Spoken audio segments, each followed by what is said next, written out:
Perry McBride just drove past me with a phone up to his ear in his truck. I don't know if he was listening or not because he didn't stop. He lives over in that apartment building. I'm just parked out here on the street because, you know, I'm just trying to be an anonymous person.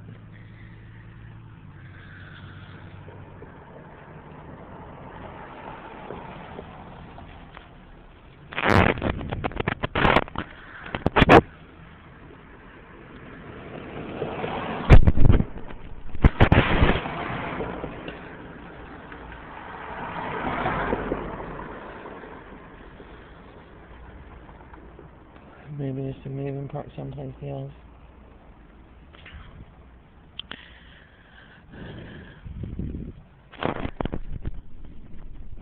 You know, it's just stupid little ambushes, and you can say the plausible deniability factor of it is these are just people doing things. They're just living their normal lives. Why do you think it has anything to do with you? That boy even stepped over towards my driver's window when he said that I have invincibility, and stepped back over to his friend after he said it. So I know what I see. And then, you know, this whole bullshit with the cell phone crap, you know, that's pathetic to me. You would rather call strangers that don't know me and my son and have nothing to do with us at all than call me.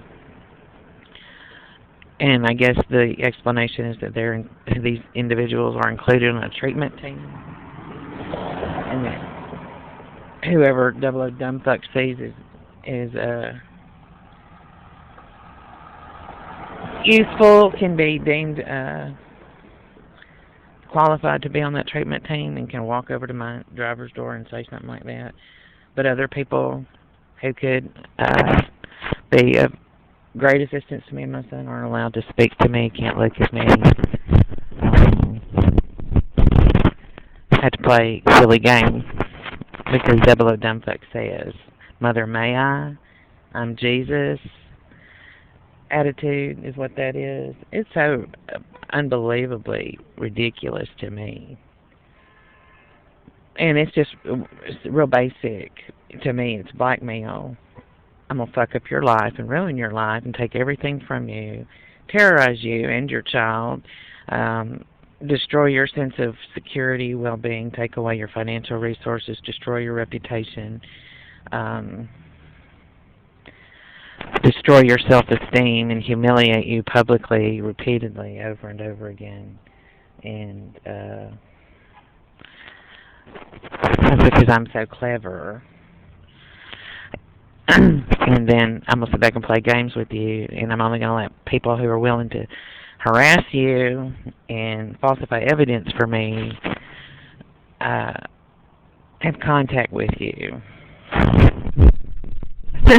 But anybody who could actually kick my ass up between my shoulder blades because I'm really a dumbass playing games because somebody was stupid enough to give me the authority to do this, I'm going to make sure they can't do anything to help you, that all they can do is look at you. Or if they do that, if I even allow them to do that, some of them I won't even let them look at you. I'll make them turn around and walk away from you even when you try to talk to them and walk up to them and attempt to. Others, I'll just have them walk by you holding the phone where they're listening to me or I'm saying something to them, and they're not even people you know, and people walk around in the world all day long holding phones up to their ears. And we'll play this little game because I'm so clever. See how smart I am? And look at what I can do. From one end of this town to the other, really. And that ain't the worst of it. So give me a break. Really. It's a blackmail game.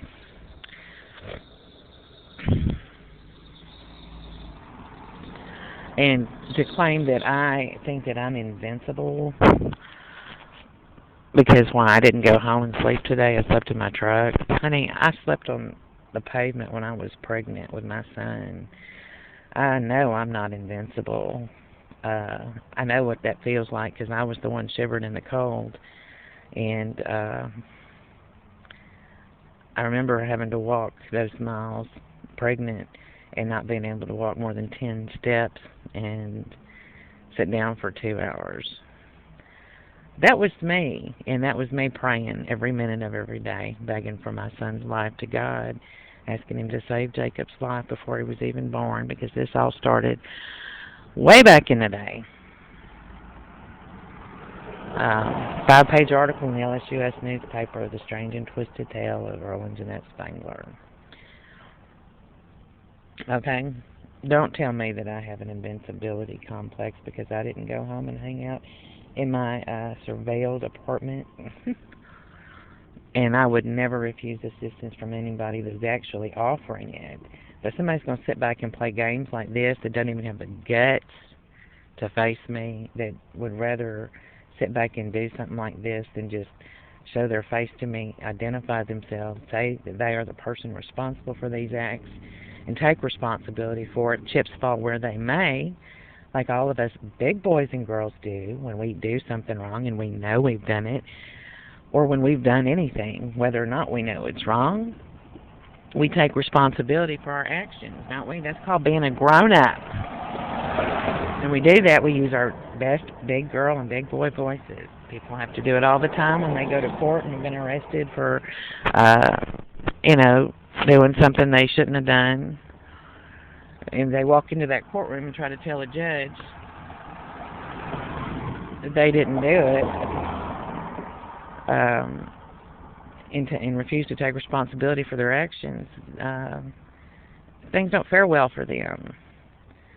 But that's a sign of real maturity, is to take responsibility for your actions, to identify yourself and say that you're the person who did something. And that's what we teach our children to do. This person who's doing this hides from me and my son, doesn't want me to know who they are, would rather talk to teenagers and send them over to make statements at my driver's window, and tell everybody in town who they are, and get people to play stupid games with me. And I'm not invincible. I don't see myself as invincible. This has been a tragic miscarriage of justice, what my son and I have been through, and what this individual has done to me and my son. And I would never refuse assistance from somebody that was really, truly interested in offering it.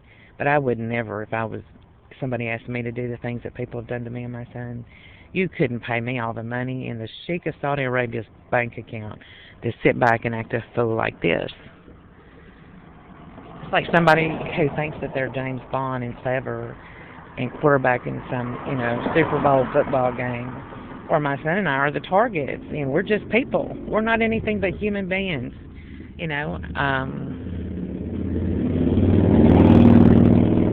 we bleed, and we suffer, we cry, we hunger, we need food, clothing, and shelter. I don't see myself as invincible, and I know when people sit back and are deceptive with me that they're not going to start telling the truth and being nice, because I tell them I know they're lying, or I sit back and say, oh, okay, I'll play your game with you. If their game is deceptive to begin with, then you're not going to win. There's no reason to ever do anything like this to somebody, unless you just like to play games with people and victimize innocent people. And that's the truth of it.